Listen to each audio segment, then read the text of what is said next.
everybody, welcome to another brand new edition of T Watches a Scary Movie. My name is T, and of course we are talking scary movies. I appreciate you tuning in for another brand new review. Remember, new episodes are guaranteed to go up every Wednesday night at 8:30 p.m. Mountain Standard Time, but as I'm always putting out extra horror content throughout the entire week on all of my various channels, the best way to stay on top of that is to get subscribed to my link tree. And you can do that by going to linktr.ee/T Scary Movie. If you get subscribed to my link tree, that's going to give you access to the YouTube page for the video versions of the show, to your favorite podcasting platforms, the audio only versions of the show, to my Letterboxd page for my written reviews and movie rankings throughout the year, to my TikTok page for my short horror content including movie news, movie premieres, and more, and my Fangoria shop page where you can enjoy my discount on everything in the Fangoria shop, including a yearly subscription to their physical magazine. So take advantage of everything I got there. Hit that subscribe button, especially on the YouTube page. As more subscribers I get, the more content I can drop for all of you. Hit that subscribe button. So what are we talking about here tonight, folks? Well, excited for this one here, folks, because if we're not going to get a Friday the 13th movie for a little while longer, then this will just have to do. We are discussing In a Violent Nature tonight in movie review, folks. But before we get there, kind of on the same page, folks, if you have not been watching my TikToks or my YouTube Reels here, I've been talking a little bit about Jason Voorhees coming to the Multiverses game that had just relaunched on consoles for everybody to play right now. If you have not had a chance to check this out, that is right, Multiverses, which is this arena battler, fighter, whatever you want to call it, basically. I'm sure somebody will like skin me alive for not getting the name of that right, but it is this battler similar to something like a Super Smash Brothers, but we're using a lot of Warner Brothers characters featured into it, and they actually have just brought in Jason Voorhees. Now, I've gotten to play with him a little bit.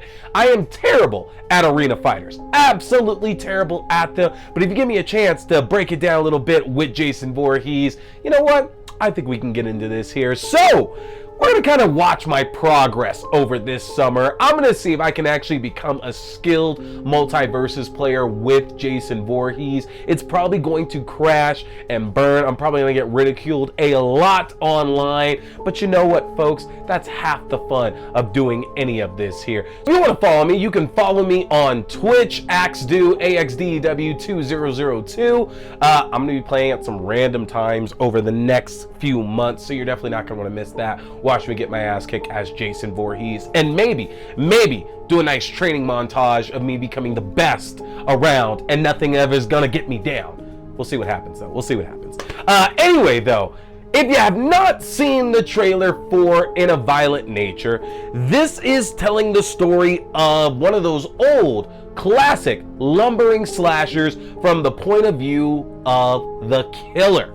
Now, I could say that there's more of a story in this, and there definitely is, but the problem is that's part of the joy of the movie itself, and I don't really want to spoil that. So that's the basic premise that you're going to get for the movie. But honestly, if you haven't seen the trailer, you really should go and watch it. And I know I start all these off by saying, if you haven't seen the trailer, and I never tell you to go out and watch it after that. But this is one of those ones where you kind of really actually have to go and do that to get a sense of what this movie is actually attempting to do. Chris Nash, who wrote and directed this film, basically gave us the other point of view in so many of our beloved classics that we've been watching for so long at this point.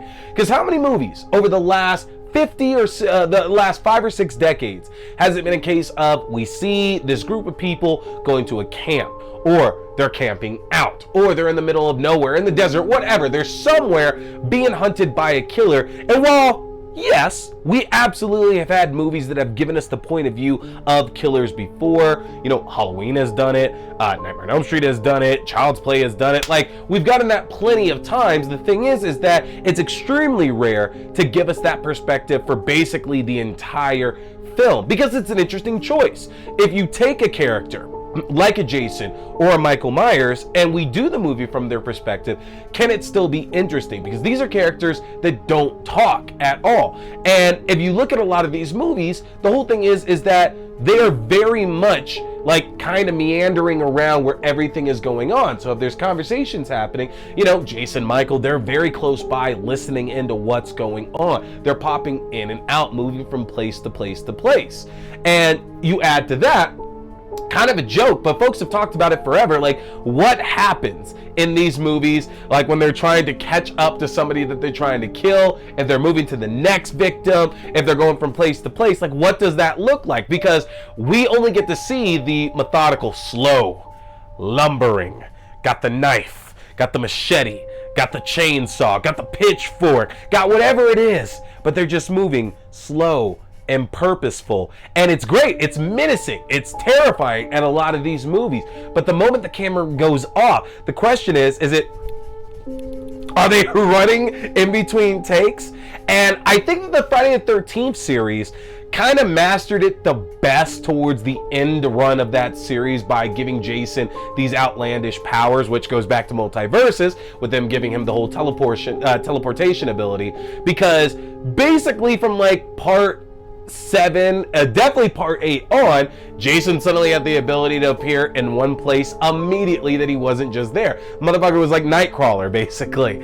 But that was a good explanation for him. For a lot of these other ones, we had to get the traditional, you know, break an ankle, fall down a stair, you know, something drops on you, something to incapacitate the victim that's running, because there wasn't really anything else you could do to make it believable that this killer would honestly catch up to all these victims.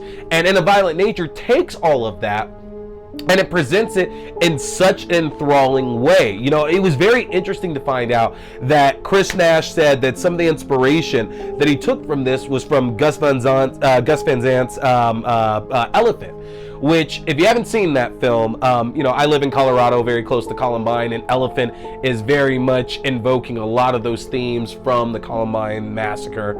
And Elephant is scary in a lot of places because of those long tracking shots of various characters, whether it's the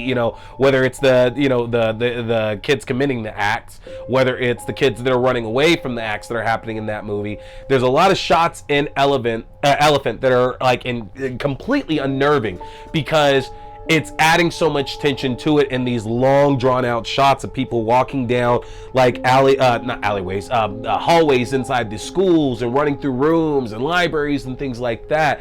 It's terrifying. And given the subject matter of that movie, you can understand why, why Nash probably found it as a good inspiration for this. Because in a film like that, which talks about two kids who decide that, you know what, we're going to carry out this heinous act at our high school and make everybody pay, and it's going to be this massacre, it's going to be this slaughter. You can see that in A Violent Nature. You know, our main character, Johnny, who is our killer here. We're following Johnny from resurrection to hunting down all of his victims who have managed to end up in this park that Johnny resides in. And we see a lot of Johnny traversing from place to place to place to place.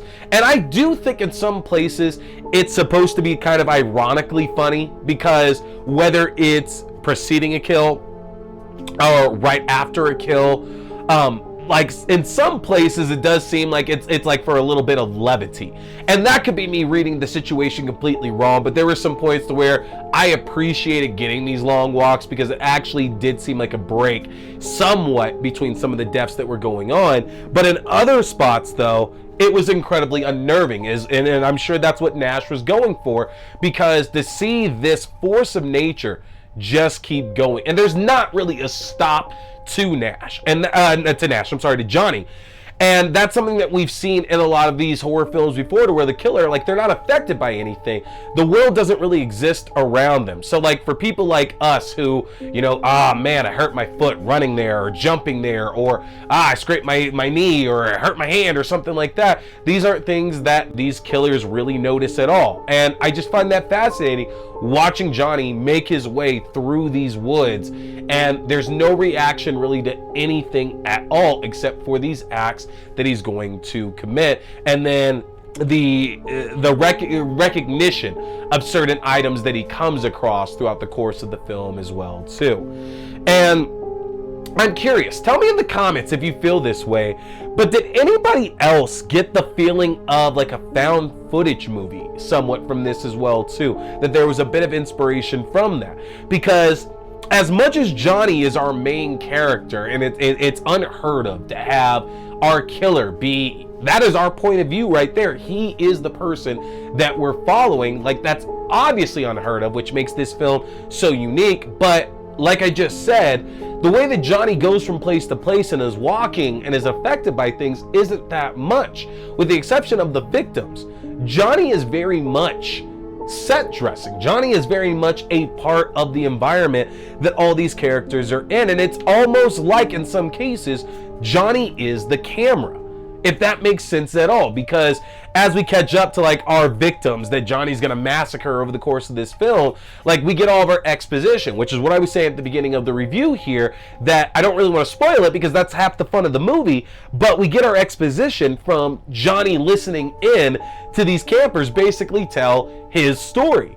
And it's like, this is almost like a found footage slasher. This is like so close to that rumored like Jason found footage movie they were talking about years and years back, because of course it's like, all right, they're telling a story. This is what happened to Johnny and his family and the people that lived around here.